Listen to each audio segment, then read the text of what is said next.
आज की शिक्षाप्रद कहानी समय। एक गांव में एक गरीब आदमी रहता था। उसके घर में उसकी पत्नी और उसकी एक बेटी और एक छोटा बेटा था। उसकी पत्नी दूसरों के घर में काम करके अपने परिवार का खर्च चलाती थी। उसका पति, जिसका नाम रामू था, रामू दिन भर नशे में डूबा रहता था और दूसरों के साथ अपना समय बर्बाद किया करता था। कहीं इधर ताश के पत्ते खेलता दिखता था तो कहीं उधर लोगों के दरवाजे बैठकर गपशप मारा करता था। अपने परिवार का ख्याल उसे बिल्कुल नहीं था। उसके माता पिता ने उसकी शादी कराकर गलती कर दी थी। बेचारी उसकी पत्नी दिन रात काम कर कर अपने बच्चों का पेट पालती थी। यदि उसकी पत्नी एक भी दिन काम पर न जाए तो उसके बच्चे भूखे रह जाते थे। इसलिए उसकी पत्नी प्रत्येक दिन दूसरों के वहाँ काम करती थी। लेकिन रामू को इन सब बातों से कोई फर्क नहीं पड़ता था। उसे बस अपना समय बर्बाद करके हंसी मजाक और पत्ते खेलने में बहुत मज़ा आता था। शाम को शराब पीकर घर आकर ज़ोर ज़ोर से अपनी पत्नी को चिल्लाता था। कई बार उसने अपनी पत्नी को मारा भी, लेकिन अब उसकी पत्नी करे भी तो क्या, वह तो अपने बच्चों को छोड़कर नहीं जा सकती थी।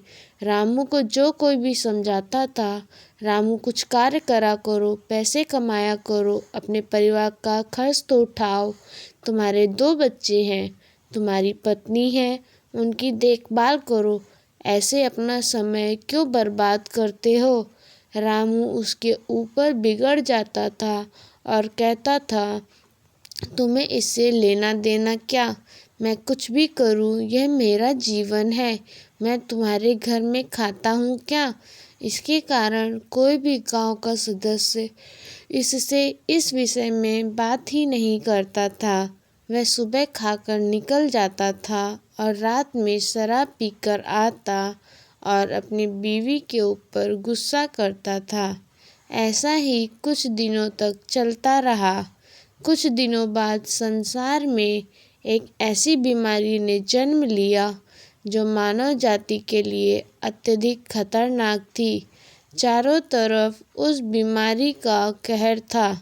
आप सब जानते होंगे, मैं कोरोना वायरस की बात कर रहा हूँ।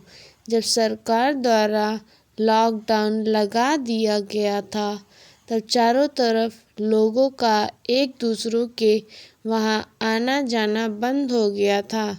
सारे कार्य, सारी फैक्ट्रियाँ, सारी गाड़ियाँ इत्यादि बंद हो गए थे। अब रामू का परिवार भूखा मरने लगा था, क्योंकि उसकी पत्नी जो रोज कमाने जाती थी, वह अब किसी के घर इसी कारण नहीं जा पाती थी कि कहीं इस बीमारी की वजह से मैं ना हो जाऊं। लोग उसे अब काम पर बुलाना बंद कर दिए थे। उसके परिवार में अनाज का एक दाना भी नहीं पता था, ना उसके घर में कुछ पैसे थे। अब वह क्या करता। उसका छोटा बेटा भी बीमार हो गया था। उसके बच्चे की तबीयत ज़्यादा खराब हो गई थी। तब रामू को समझ आया कि अपने परिवार को ध्यान देना चाहिए। उसने बच्चे को अस्पताल ले जाने को सोचा, परंतु उसके पास पैसे नहीं थे। उसने गांव वालों से पैसे मांगने गया। गांव वालों ने कहा, पहले कहने पर तो हम लोगों को ही जली कटी सुना देते थे, अब इस लॉकडाउन में हमारे पास कहाँ से पैसे आए, यही कहकर वह लौटा देते थे। रामू अत्यधिक परेशान था। अब करे तो भी क्या करे, वह चाह कर भी कुछ नहीं कर सकता था। एक पूरा दिन बीत गया। उसके बेटे की तबीयत और भी ज़्यादा खराब हो गई।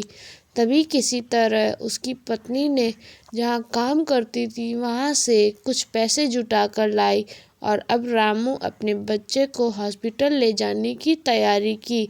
रामू अपने बच्चे को लेकर गांव के बाहर एक अस्पताल में पहुंचा। रामू दौड़ता हुआ डॉक्टर के पास गया। उसने कहा, मेरे बच्चे को बचा लीजिए डॉक्टर साहब। ने सारे इंस्ट्रूमेंट लगाकर चेक किया, तब उसका बेटा मर चुका था। डॉक्टर साहब ने ये बात रामू से कहा, यदि तुम अपने बच्चे को 10-15 घंटे पहले ले आते तो मैं तुम्हारे बच्चे को बचा लेता। मुझे बहुत दुखी होकर कहना पड़ रहा है, मैं तुम्हारे बच्चे को बचा ना सका। यह सुनकर रामू के पैरों के तले नीचे ज़मीन खिसक गई। वह रोने लगा, उससे कहने लगा, ये सब मेरी गलती है। मैंने जीवन में कुछ नहीं किया, सिर्फ अपने समय को बर्बाद किया। यदि आज मेरे पास पैसे हो जाते तो मैं अपने बेटे को हॉस्पिटल जल्दी ला पाता और मेरा बेटा बच जाता। मैंने अपने जीवन में समय को बहुत बर्बाद किया है, लेकिन आज मुझे समय की अहमियत पता चल गई है। शिक्षा। मित्रों, हमें हमेशा अपने समय का सदुपयोग करना चाहिए। कहानी अच्छी लगी हो तो कमेंट कीजिएगा, चैनल को सब्सक्राइब कर दीजिएगा। Thank you.